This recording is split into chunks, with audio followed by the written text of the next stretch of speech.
Welcome to the Hybrid Real Estate Professional Podcast, where we dive deep into the intersection of career, family, and finances. Learn the mindsets, tips, and strategies to help you on your personal journey to build a life of abundance and purpose for you and your family. Now here's your host, Aaron Amin. Welcome back to another episode of the Hybrid Real Estate Professional Podcast. Today's episode is actually a clip from a guest appearance I had on the Tech in Real Estate podcast with Ariel Herrera. She interviewed me about my background, but more specifically, my decision to self-manage a portion of our long-distance rentals, despite being thousands of miles away. We also peel back the curtain on the upcoming cohort of our Remote Real Estate Academy Foundations course. As of this recording on April 1st, we are still accepting enrollment to help 12 people build the skills and fundamentals to buy their first remote rental property anywhere in the U.S. This is a unique opportunity to work with my partner Nathan and I to learn the playbook that allowed us to buy over 20 cash-flowing out-of-state rental properties over the last 7 years while working full-time and raising our families.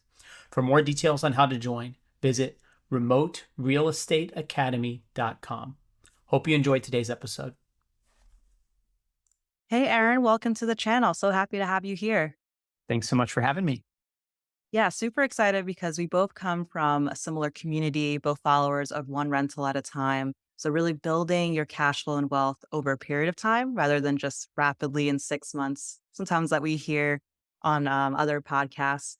But with that, I really love that you also have done long distance real estate investing, whether that be by accident or by choice, similar to myself.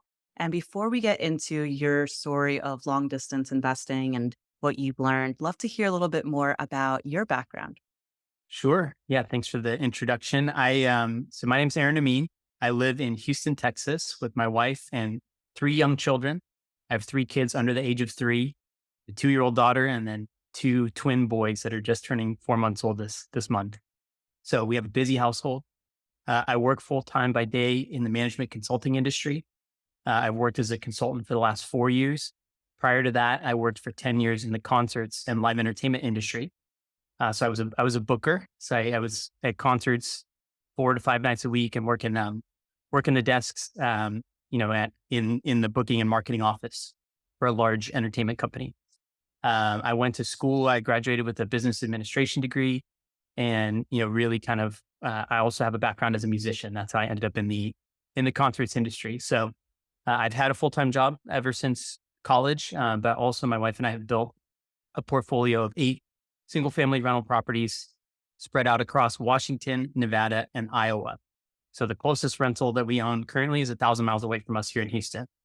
And so, yeah, we're very familiar with long-distance investing. As we get into my story a little bit, you'll see some of it kind of happened by circumstance, not necessarily. We didn't start long distance, but now a good portion of the time I spend outside of my job and family is to educating others on how to invest remotely and do it with confidence, conquer the anxiety of what it feels like to own property far away from where you live. I built a whole educational program with a partner of mine on how to, get people their first long distance rental property. So that's kind of the nutshell, and I'm happy to dive into any of that you want to. Yeah, that's excellent. I do want to pick your brain really quickly on being a musician in your past. What instruments have you played? So I am a drummer through and through. I started playing drums when I was 10 years old, so going on 25 years now. I was very, very keen on making that my profession. So all through middle school, high school, like I was dead set on being a drummer professionally. And I did play. I played in various symphonies, and so I did more traditional concert style percussion. And then I also played in rock bands, and I did some regional touring with a band for a few years, all while I was, still in school and working. So the whole kind of story of how that was balanced.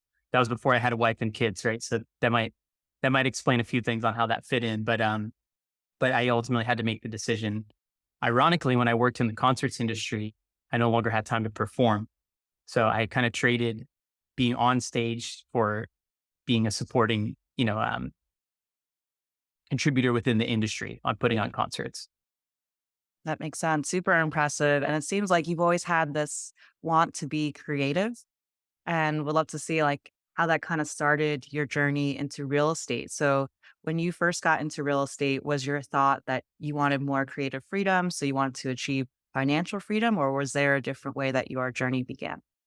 Yeah, again, pretty personal here, right? That I worked in the concerts industry for about 10 years, and I started in Seattle, which is where I mostly grew up, where I went to college. And I moved down to Las Vegas in 2015 to help open a new office of the company I was working for.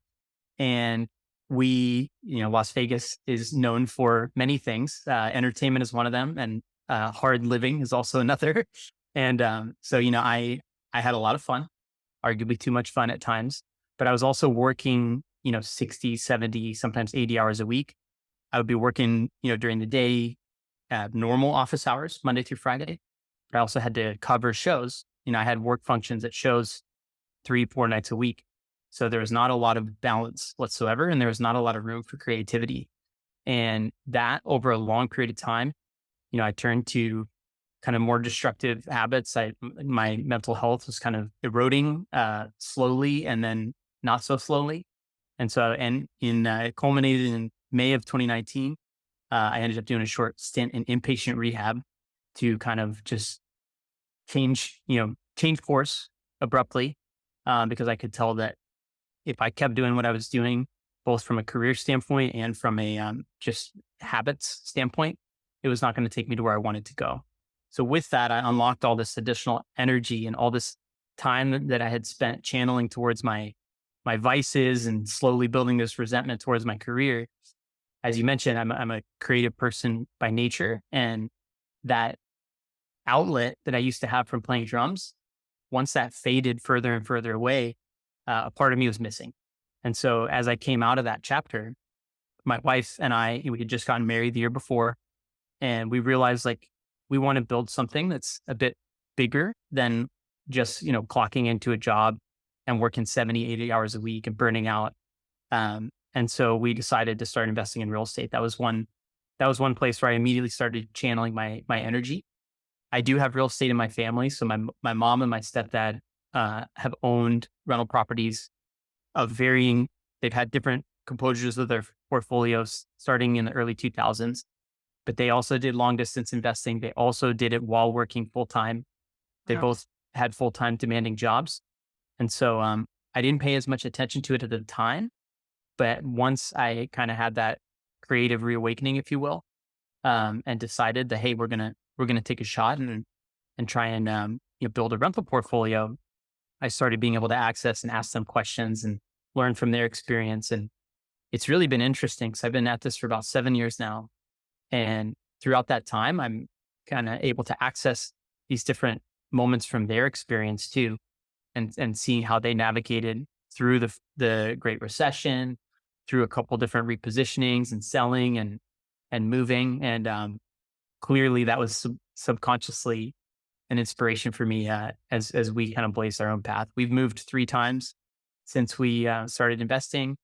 We went from localized investors to long distance investors. So um, a lot of kind of life experience mixed in with the real estate experience. That it's kind of hard, I guess, hard to make up, and something that we learned as we went. I think it's really great that you were able to self reflect at a certain period and realize mental health wise that it was important for you to maybe switch what you were doing on a day to day and also look in the long term what could help you to unlock some of that previous creativity or parts that made you excited about every day. Um, Also, great that you touched on being able to lean a little bit on relatives that have prior experience in investing. And I think that's huge for any newbie getting into the space, whether it's someone that they know in their circle or someone that they reach out to, maybe on the Bigger Pockets community, to try to learn from them. And it doesn't even have to be even be an investor. It could even be a contractor or an agent, someone that's just in the space is really useful to feel that confidence early on. 100%. And I should also share that it wasn't until our fifth rental that I read my first Bigger Pockets book. And I share that not because I think that's a good idea. I actually don't, because there's so much information that's available either for free or for cheap. Just even some of the books I got on my shelf, those are $10 to $15, and there's a wealth of wisdom packed in there. Um, but I think, for me, we learned a lot by doing, which I appreciate. There's certainly things we could have done better. And that's a large reason why myself and my partner, we started this academy that's really meant to retrace some of the stuff that we could have done better and provide that as an outlet up front. And especially like I didn't start as a remote investor, but when we moved away from Las Vegas, we had four rentals there and we had to make a decision of whether we stay, sell them or keep them and figure out how to manage them remotely. And very happy that we decided to keep them and just problem solve through that. And in doing so, create a bit of a playbook on how we learned some tough mistakes, but also have slowly improved over time. And six and a half years later, we have those rentals and they're doing well and they're among the best performing in our portfolio. They've, we've let time do its trick, which in real estate, if you don't let time play out, if you're a buy and hold investor, you are kind of robbing yourself of the real benefits if you can't hold on. Definitely. And before we dive into that playbook of what you did when you moved out from your local rentals, could you give a little bit of a background of what are those rentals? Are they long term? I think you kind of touched on that. Have any of them become short term, or do you house hack any at any point? Do you explain? Sure. Yeah. So we have every house we own has been a long term single family buy and hold.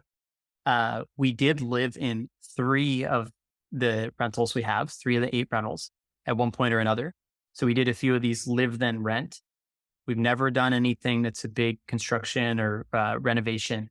So we're not, we haven't done these kind of fancier strategies where you go buy something at a 40% of the list price and put, a ton of money out of pocket into renovations. We were pretty traditional buy and hold investors. And so the first house we ever bought, we lived in, we got married in the backyard. We, it was a traditional kind of young couple buying a starter home. And of course, it was a 1940 house, so it had some quirks and we learned quickly some of the joys of home ownership with repairs and, you can't just call your landlord and have them fix it. And you kind of were your own landlord in a sense. And there's an interesting story behind that house where we lived in it for 3 years. We did a cash out refi on that house. We pulled some equity out, used that to buy two more houses as rentals. Then we turned it into a rental when we moved. And then we actually sold that house last year using what's called the capital gains exclusion, where essentially and I'm getting a little technical here, but when a house appreciates and it's under 500,000 in appreciation, if you've lived there in 2 out of the last 5 years, in the IRS's eyes, as a married household, you don't have to pay tax on those gains. So because we had lived there for 3 years and we sold it within that range, we were able to take quite a bit of profit tax free.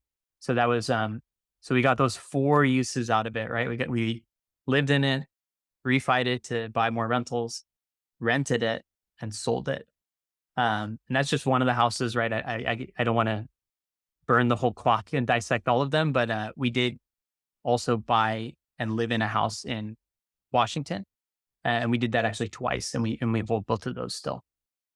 That is huge. I mean, the fact that you took one property and you've been able to leverage it through the HELOC or being able to cash out refi, then being able to sell it down the line, put it towards other properties, like amazing, amazing way that you can take your primary home and be able to do so much with it down the line. So now that you've shifted, you were living in Vegas, had properties there, moved, what were some of the nuances that came with that in terms of being an out of state landlord? Yeah, so let's for some context, March, I think it was 13th, 2020. I think we all kind of remember that week when stuff was shutting down slowly but surely due to COVID. So in the entertainment industry and especially in Las Vegas, that whole town is built on people being able to come in and visit and buy tickets to events. And so the US national unemployment peaked, I believe, at 14.9%, but Vegas hit 25% in a matter of weeks. And, I was working in the concerts industry. So my position was furloughed. And essentially I was given the choice of you can either, wait around for your job to come back. But at the time, we didn't know if concerts were going to be shut down for 4 weeks or 2 years. I mean, at the time, people were literally talking about, we don't know when we'll be able to have concerts again. It could be 2022. This was back in 2020, right? So the idea of sitting around and just waiting for your job to come back, also knowing some of the stuff I said earlier, where I'd be going back to a job that was pretty underpaid compared to how hard it was working me. And it just gave me that opening to make a change. But it was a very difficult climate. Um, Finding another job in Vegas just didn't seem possible at that time. And so what I did is, my wife and I sat down and we thought, we knew we wanted to have kids sometime soon. Las Vegas is not a very ideal place to raise children for many reasons. And so we opened up the map and we said, where can I find a job? Where would we like to live? Can we be closer to some family? Like, what can we do? So I looked at my professional network, and having graduated in Seattle, most of my contacts were up in Seattle. So anyway, long story short, I ended up getting a job through someone in my network. That's a consulting company I work at now. And all the while, like, that decision was top of mind, right? We were just trying to figure out how to be able to stabilize our household finances. Second to that was, hey, we have 4 rentals. Or we have 4 houses. What do we do with these? Do we sell them? 4 houses in Vegas is probably the price of 1 in Seattle. So do we sell all 4 rentals that we've spent a lot of time building up just to buy a primary up there, or do we figure out something else? So we thankfully decided to, take take a risk, even though it was uncomfortable, and we ended up renting up in Seattle and keeping our rentals. So we became renters, but then also turned our house into a rental. And it was an interesting dichotomy, right? Because you feel like, oh, I'm not moving forward if I'm renting from someone else. But at the same time, if you own 4 rentals, arguably, you have found a way to move your financial future forward just by making that move. And I'm really glad we did, because we didn't end up staying in Seattle. So, if we had kind of rearranged all our chips, it would have been short sighted in the long run. But as to how we actually did it, because it was 2020 in the middle of COVID, and there was a lot of volatility and risk around renters, and there were moratoriums in place. We were very, very lucky that the 3 houses that were already rentals had stabilized tenants that we had found in place. And then we were able to find someone to move into our house within 7 days of us leaving. So we had just done fresh lease ups, and we had already talked to them about there being longer term leases. So we decided, instead of bringing on a property manager in the middle of all that, we'll just self manage these. Not a path I would recommend for everyone, but at the same time, I think a lot of the lessons, that I learned, and a lot of the stuff that I teach now, is just about clear communication with tenants, setting proper expectations, and making sure you have the different scenarios kind of gamed out. So we had a go-to electrician, we had a go-to plumber, we had a handyman who was very quick to respond and could be on site quickly. And then we even had someone who I worked with and who trusted deeply, who we paid a small retainer to kind of just be our first line of defense. So if anything needed, eyes on it for a judgment call to make sure, we weren't being taken advantage of in any way, he was able to go out and make those calls. So rather than hire a full stop property manager and pay the 10% plus all the ancillary costs, we decided to kind of build our own team, and we have never gone back on that. There's been some bumps in the road, but we've been able to successfully self-manage those for 6.5 years. And I say 6.5 because I'm including the time that we were kind of building and buying those original ones, and our primary too. So, not including 2 other chapters, which is the 2 that we bought in Washington and the 3 we bought in Iowa. But that was kind of our original path into long distance investing and self-managing remotely.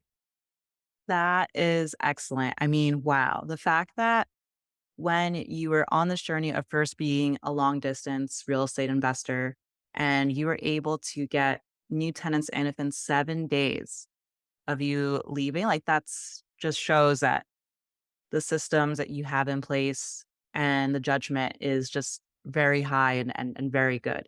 Um, I also really respect that, like most landlords who are property managers long distance, it was kind of an accident at first.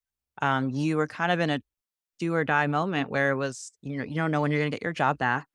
And in order to survive and be able to make an income, you decided to move and then thought, well, am I just going to leave, all my rentals? Am I going to put in the hands of someone who may not try to look out for in the best way that I could?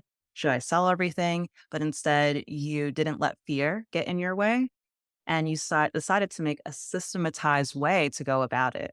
So, without giving too much of the secret sauce away, could you detail a little bit more about maybe what systems specifically you put into place and maybe some research that you initially did? Sure. Yeah. So I'll use those Vegas properties as an example. And obviously, the COVID was an extraordinary circumstance, but essentially, the kind of the team and the tech stack that we've used has been pretty simple. We have an agent there that we know and trust who helped us buy our rentals, and he can provide lease up services. So I know there's websites and there's technologies that are built for investors that also do the same thing, but we prefer to use our trusted agent just because we know him and we have that relationship. Um, but we also have done lease ups through apartments.com. It used to be called Cozy back when we started using it, and then apartments.com acquired it. And I know the name is misleading because they have a full suite of rental property management tools. So you can collect applications, you provide a link, and the tenants they pay $30, does a full criminal background check, credit check, and they have to fill in their information with all their references. And only when they fill that out and pay does it show up in your queue that, hey, you received a qualified application. Then you can go through and do the due diligence, call the employer, call the previous landlord, call any personal references. So the majority of the work is on them to provide all that information. And then you can pretty quickly kind of understand if, by doing your own due diligence and looking at their file, kind of what their risk profile is. So yes, ordinarily, a lot of people lean on their property manager for that. But even if you have a property manager, I highly recommend being involved in that process so that you know who's living in your property. Um, there are there is no perfect science to how you screen and select tenants, and as a matter of fact, there's a lot of regulations to make sure that you aren't unfairly discriminating. You have to be very, very careful about that too, right? We all want, stable people with very secure income, and there's things that most landlords want, but you also have to be just super careful you're not breaking any rules with how you screen. So that part is probably the most stressful part of the process when you're self managing, because you when your house is vacant and you aren't there, that's the stressful part when you don't know what's going on and you can't see it. So once you get a tenant in, it becomes a lot easier. So apartments.com also has, as do many other sites, they have features where you can log a maintenance request. So as long as you explain to the tenant, like, don't text me a photo, like log it in the portal, and that creates a ticket. And it creates a paper trail for you. So they have to upload a picture and then put a description, and that comes to you. From there, you have a list of people that you can either call, a handyman, whatever the appropriate type of vendor is, and you can kind of deal with coordinating that. Um, at this point in our journey, we use VAs to help with that. And there's a whole rabbit hole I could go with there, but we have a fractional VA support from our team. So I don't have to pay them 40 hours a week just to answer occasional emails. It's pay for what you use. So we've been able to kind of build that into our system now that we have 8 of these across 3 states. But the upfront work is really just about building a list of vendors, getting in their system so that there's a quick response process when something does come up. And then ideally, finding that leasing agent, whether you use a website or a local agent that you know and trust, and finding your on the ground support for stuff that comes up. So we do have kind of different systems in each market, and we do have a full stop property manager in Washington. So it's not that we will only self manage. It's really situational depending on where we are and kind of the quality of the team members we can find. That's a great point. Yeah, quality team members you could find. And a lot of it is not like so much of an unknown. A lot of it can be a checklist of things you need to do in a chronological order. And when it comes to finding people to build within your team, is it more so you asking the agent that you go with, like who they trust, or do you go on Yelp? What are some methods to take to find like the best contractors or landscapers, for example? Yeah, so it's a great question, and that's something that we definitely spend a lot of time on when I'm coaching people. I have a series of interview templates and like very specific, detailed questions that I go through beyond just, "Hey, do you sell houses? Hey, do you manage properties?" Right? There's you want to get, let's talk about property managers, I guess, for a minute first. You want someone who has the right mix of units. They manage the type of properties that you have. They don't have too many. They don't have too few. They have the right composure on their team. If it's just one person, do they have 900 units to manage? That might not work. But similarly, if they have 1,200 units to manage and they have a team of 10, you know, are you, is there going to be disjointedness in the way that they communicate and delegate? So for some of those reasons, that's how I ended up self-managing, is because I've struggled in multiple markets to find the right balance of who can effectively manage given the size and systems of their business. So as far as individual vendors go, I do have actually our VAs help a lot with doing some initial research, scrubbing reviews, and like if we're talking about basic services like plumbing and electrical and stuff like that. So they'll scrub the reviews, and I'll usually get on the phone and call, because some of these, it's sometimes it's a company, sometimes it's just a person. So you just want to understand like the composure of like, what is this person's business? Is this someone that works full time and they do this on the side, on their lunch break? Or is it a company that has 15 years of history, and good reviews and a large body of work to show? So I think we accept a lot of things at face value in general, in life. I mean, that's a very blanket statement, but I think you have to go click a few layers deeper when you think about someone that you would trust to perform some type of work on your house without your direct oversight. Right? That's a different level of trust, and I think the due diligence that's associated with that is just a little bit deeper. The other thing I always recommend is never never interview only one person Yeah. for any position. And that's a mistake I've made multiple times. There's a couple hires that I made out of the gate with, because everything sounded good at the surface, but I did not interview multiple options, and it did ended up not working out. Some of that is, due to circumstances kind of out of your control, but at the same time, if you think about most big decisions you make in life, it's helpful to have multiple perspectives and have things to compare against versus just kind of accepting the first things that comes along. Uh, so I don't know if hopefully that answered at least part of your That question. Yeah, that is spot on. It actually reminds me, and if I just do a quick analogy here. So, a lot of the audience are folks who may have experience in the tech industry. And when I used to interview for companies, as I got to the final rounds, my questions would be, okay, so how big is the analytics team for this company? If it's like 10 folks and the company's over 1,000 people and they're supporting 5 different business lines, I'm like, oh, wait, that's a red flag. This is going to end up being a job where I'm working 80-hour weeks and there's not enough staff, not enough resources.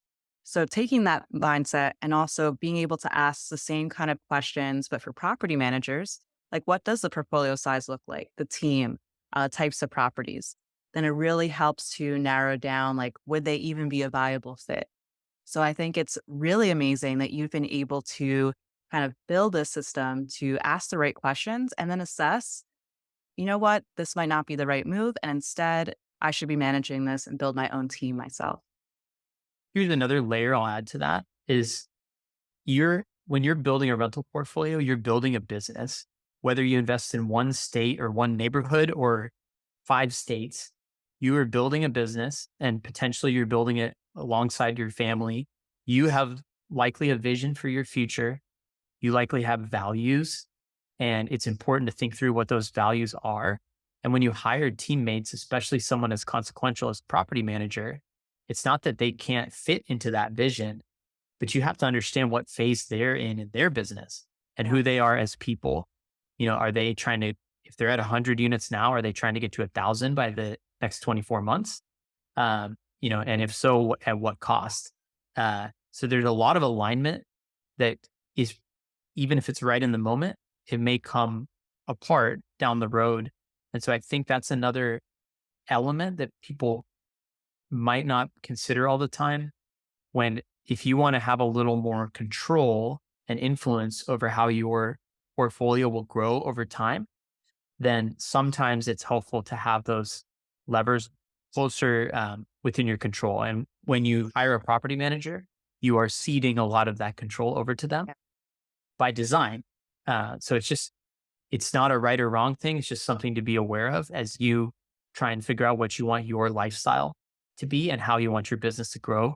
If you're a buy and hold investor and you're buying things on 30-year notes and you're in your 30s or 40s, I mean, what are the chances your same property manager is going to be managing that 30 or 40 years from now, right? So it helps to learn these skills so that when, not if, when you have to pivot, you at least kind of know how to cover your bases, if that makes sense.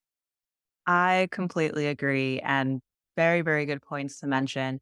Um, I would love for you to highlight, Aaron, that with all the information that you've been able to provide today, you also have a YouTube channel too, where you provide information. Could you give a little bit more of an explanation of your YouTube channel?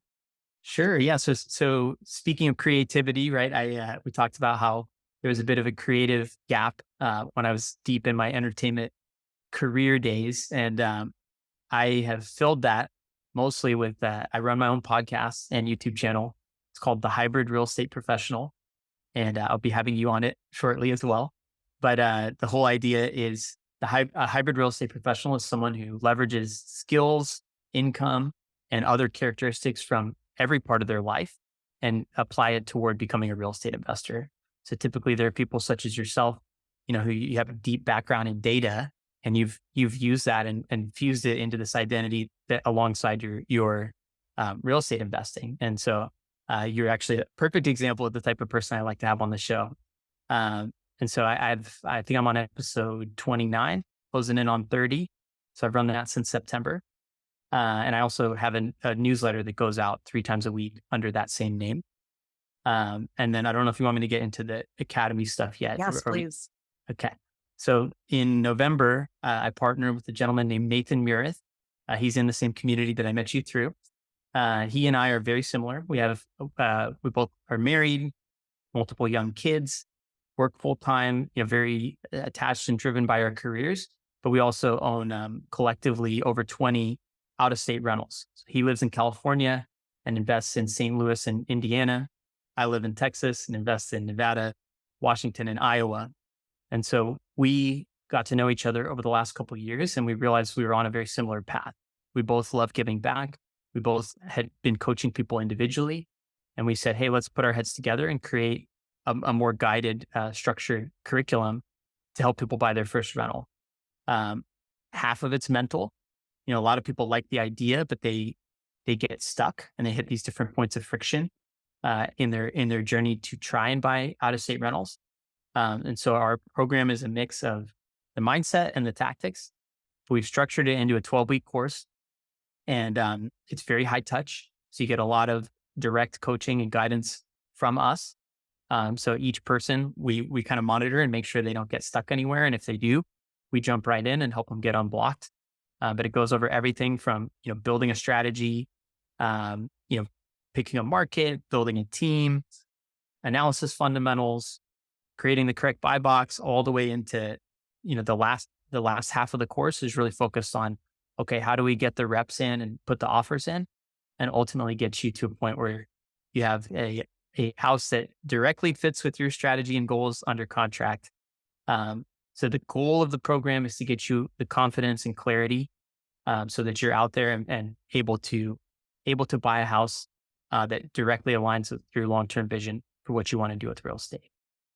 Such valuable information. And one of the few courses that I've ever seen to be able to incorporate step by step plans within the real estate space of getting started, but also with the mindset aspect too, which is huge. And one of the main barriers I see newbies um, never get started because of that piece. It's something I'm very passionate about too, because I think a lot of people get right up on the edge and they might even be putting offers out.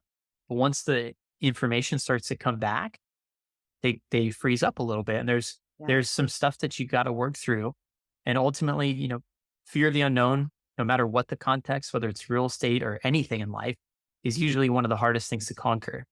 And so part of why we mix mindset and tactics, the tactics is going to show you here's everything that we do to minimize and mitigate risk as best as we possibly can. But the mindset piece is what's going to get you over the edge. And just know that you've done everything you can to cover your downside. The rest is just about taking action and getting started. And from there, you start to piece together and build the bigger picture. Because buying the first property is the beginning of the journey. It's not the end. And so I think that's once you kind of get started, and yeah, you're gonna make a couple of mistakes. We're gonna do our best if you're in the program to help you avoid the mistakes we made. But there is no perfect, there is no mistake-free investing journey. Things will happen. So the best thing you can do is prepare yourself and accept that and take a chance. Definitely. And for your remote real estate academy, how many signups are you accepting for this round? So we have a cohort and we're planning to start in May, the beginning of May. And we have 12 available seats total. And I believe at the time of this recording, we have about four of them spoken for. So I just immediately made this not evergreen anymore by saying that. But we're keeping it small because like I said, it's very high touch. We want to be part of each person's journey.